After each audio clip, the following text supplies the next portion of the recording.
It's very interesting talking with those guys, and then they try to come back and talk about with us, where we need the calcium level, to try to get the maximum amount of captured sunlight to get the sugar to the level that will give them the type of flavor that they're looking for. In my opinion, has had some influence on that, and guys are trying to capitalize on that.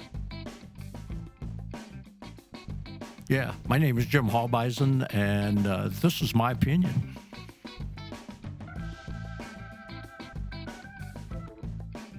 Well, the thing I focus on this week is going to be I toured some of our sales area with a district manager for Growers Mineral Corp, Mike Bolsher. Mike lives north of Dayton, Ohio, right on the Indiana-Ohio border. Mike is a farmer also, row crop and livestock, cow-calf operation. They have a freezer beef business.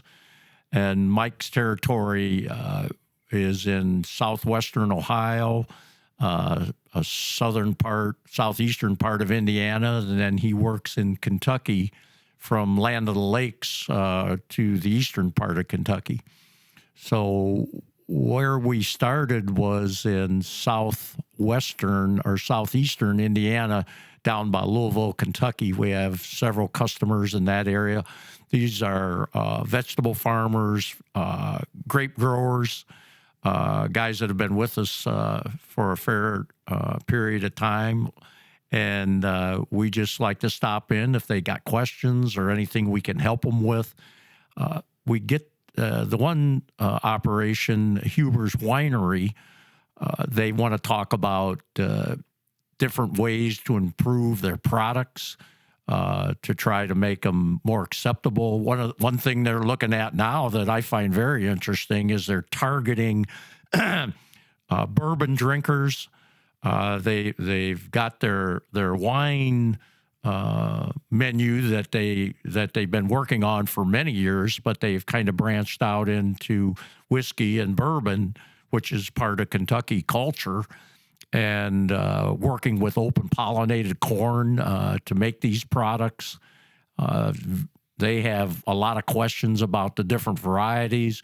Very interesting. Mike has experience with open pollinated, feeding it to dairy cows, and how the production changes with different types of varieties of open pollinated. And those guys are focused on that to try to get the flavor. Then they marry that with different types of wood, aging of wood. This thing is very, very interesting. And these guys, their experience is just their taste buds, and then trying to decide, how they want to focus on. And the thing they talk to us about is they're focusing on population numbers, and half of the population are females, and they have a different sensory perception when they drink something, and so they think that they can target that audience. And it's very interesting talking with those guys, and then they try to come back and talk about with us, where we need the calcium level, to try to get the maximum amount of captured sunlight to get the sugar to the level that will give them the type of flavor that they're looking for.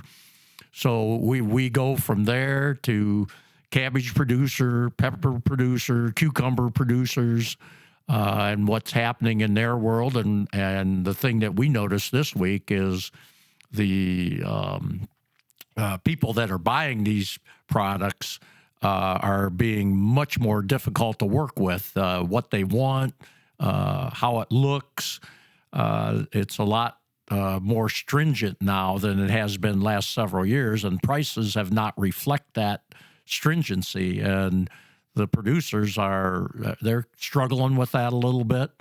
Again, with high price commodities like corn and soybeans or wheat, the option for guys and what they raise in the field, they might be shifting over a little bit to more intense crops, vegetable crops, fruit crops, and that gives them a better income structure. But again, the amount of input they got to put to it is more significant. So it's a real cat and mouse game as I see it, and some of the things that they have to deal with.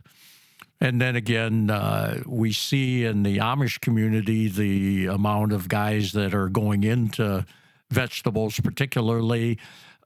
What some of our producers are talking about is that the housewife is coming to the roadside markets. They're going there specifically and trying to cut out, the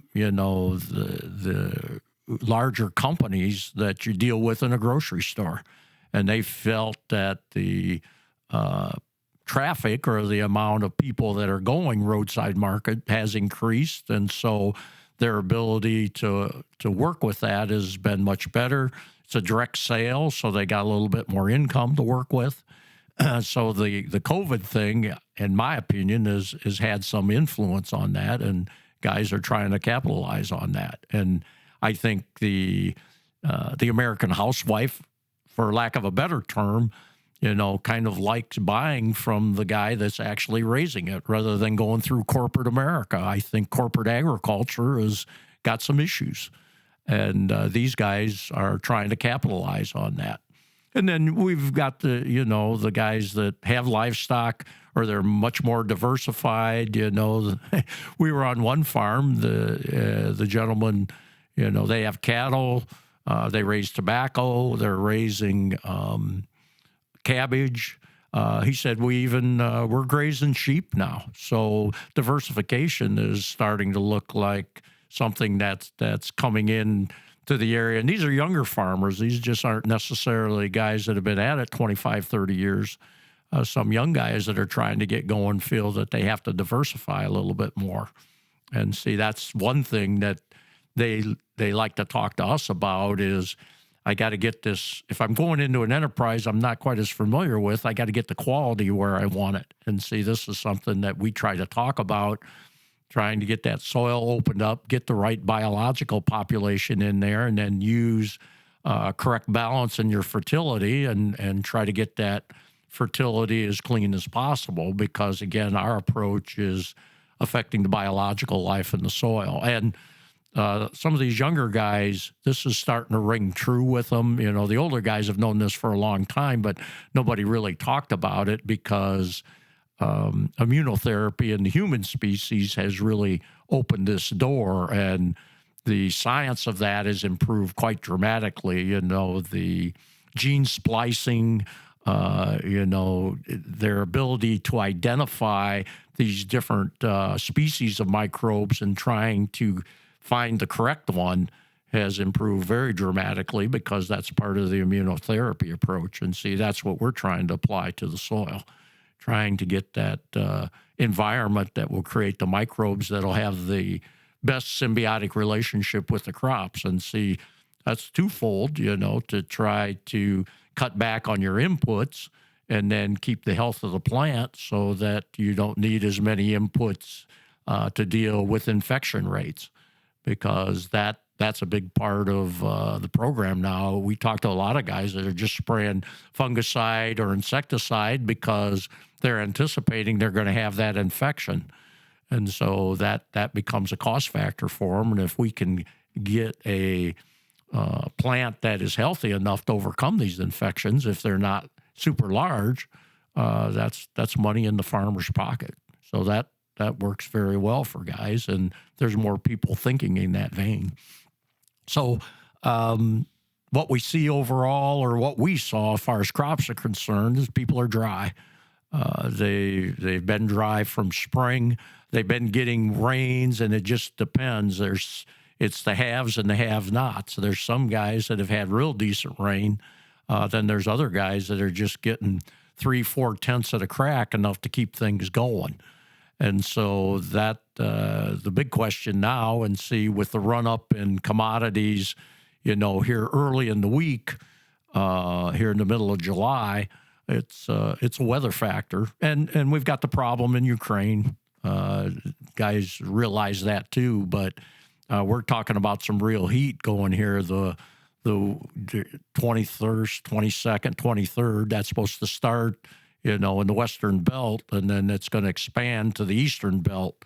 And how far that goes, that's all up to speculation. But I think the western part of the belt, Dakotas, Nebraska, Kansas, Oklahoma, they're going to see some real heat. And our guys in Missouri, they're dry, and they're quite concerned about that. Conversation with a good farmer, and he said, Jim, we've had some rain and some cooler temperatures and things that perked up a little bit. But, man, he says they're talking heat indexes of 105 next week. So he's a little concerned about that and how they'll deal with that.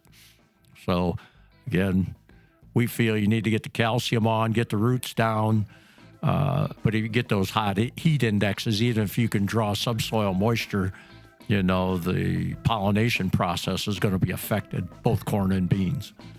So Mother Nature still rules the roost. And so guys try to work with her the best they can and see how the chips fall at that point.